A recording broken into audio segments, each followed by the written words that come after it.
Hello everyone, ये हमारी video का नेक्स्ट टॉपिक है। इसमें हम दो टॉपिक पढ़ेंगे, personal income and personal disposable income. हमने प्रीवियस वीडियो में पढ़ा था प्राइवेट इनकम। तो ये जो तीन टॉपिक्स हैं हमारे, private income, personal income and personal disposable income, ये कहीं ना कहीं आपका कनेक्टेड है। जब आप न्यूमेरिकल करेंगे तो ये चीज़ें एक साथ आपके एक ही क्वेश्चन में दिखाई देंगी। तो तीनों चीज़ को आप ध्यान से समझना। इसके फॉर्मूलेज काफ़ी इंपॉर्टेंट है। अगर आपको समझ में आ गया कि क्या क्या चीज़ें इसमें ऐड करनी है, क्या चीज़ माइनस करनी है, तो आप न्यूमेरिकल्स ईजिली कर पाएंगे। तो स्टार्ट करते हैं।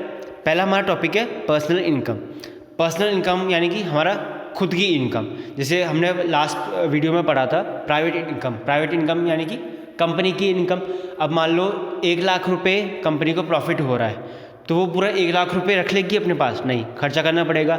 या फिर 1 लाख रुपये पूरे हमें दे देगी? ऐसा भी नहीं कर सकती।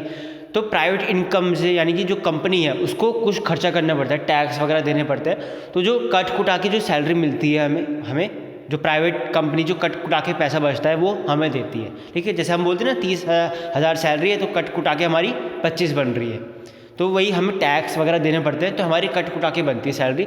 वैसे ही प्राइवेट जो कंपनीज़ है उनको भी टैक्स देना पड़ता है। अब क्या क्या टैक्स के अलावा भी और भी चीज़ें हैं वो देखते हैं। पहले इसकी डेफिनेशन देखते हैं हम।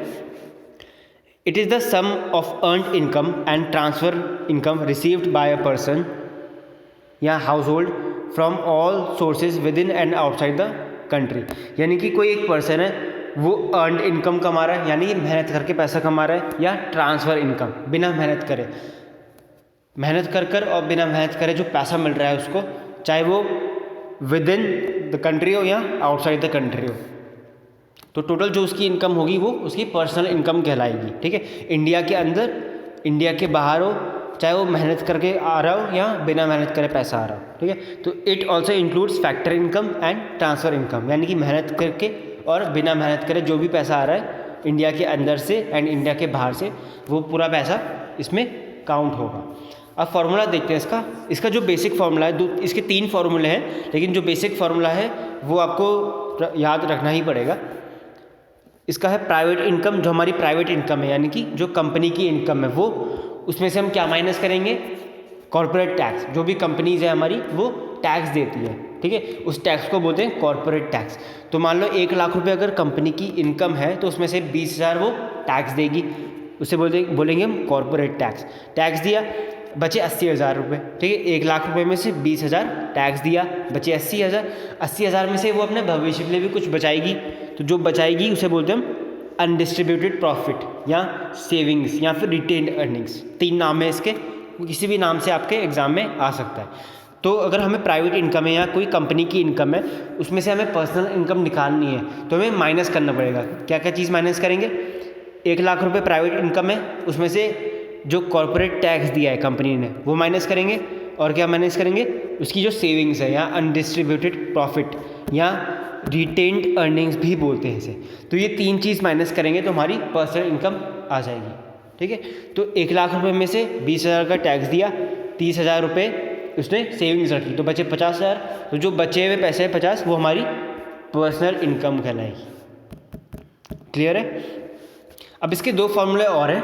अगर आपको नेशनल इनकम दे रखा है, ठीक है, तो उसके ज़रिए हम पर्सनल इनकम कैसे निकालेंगे वो भी इसमें दे रखा है। इसको आप फॉर्मूले को देख लेना एक बार। और एक और अगर हमें डोमेस्टिक इनकम दे रखा है, मेरे घरेलू आय दे रखी है, तो उसके ज़रिए हम कैसे निकालेंगे वो भी एक फार्मूला है, ये भी आप देख लीजिएगा। तो तीनों में से कोई सा भी फार्मूले के थ्रू आपको आ सकता है। तो फार्मूले आपको एक बार 3 या 4 बार आपको रीड करना है और प्रैक्टिस करना है। अगर आप प्रैक्टिस करेंगे क्वेश्चंस तो आपको इजीली फार्मूले भी याद हो जाएंगे, तो आपको पता लग जाएगा कि आपको ये चीज़ प्लस करनी है, ये चीज़ नहीं करनी। क्योंकि जब आप न्यूमेरिकल करेंगे बोर्ड एग्जाम में या वैसे भी बुक्स में, तो काफ़ी चीज़ें होंगी जो आपको बिना मतलब की दे रखी होंगी। मान लो अगर 7 चीज़ें दे रखी हैं तो उसमें से सिर्फ आपको 3 या 4 चीज़ों का यूज़ करना है, बाकी आपको सिर्फ कन्फ्यूज़ करने के लिए दे रखी होंगी।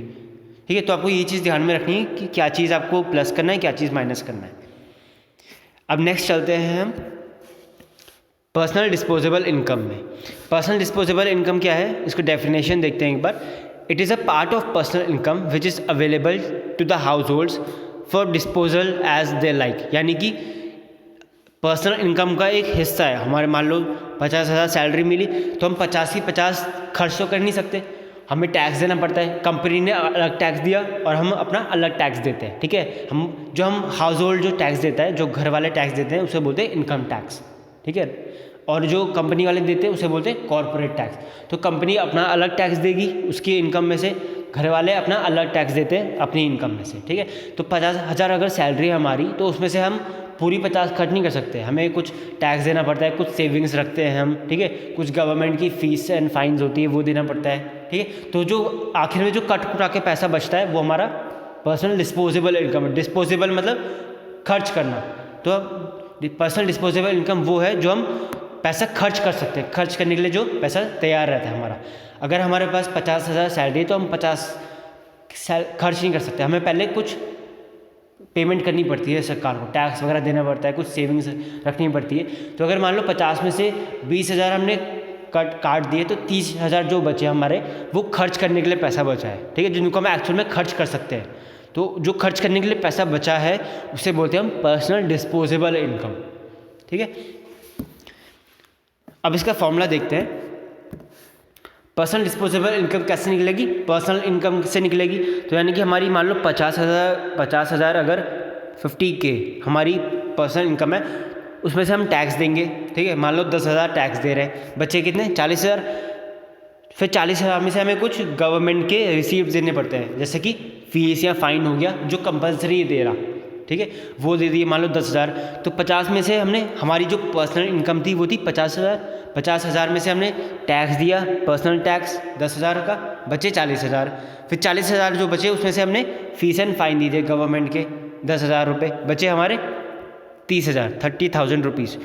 तो जो ये 30,000 रुपीज़ है ये हमारी पर्सनल डिस्पोजेबल इनकम है, यानी कि ये जो 30,000 है ये हम खर्च करने के लिए तैयार है, या इनको हम खर्च कर सकते हैं, ठीक है। तो ये चीज़ें आप एक बार फॉर्मूला देखना, इसको दोबारा देखना तो आपका क्लियर हो जाएगा ये। तो कुछ क्वेश्चन थे जो मैंने क्वेश्चंस दिए थे वो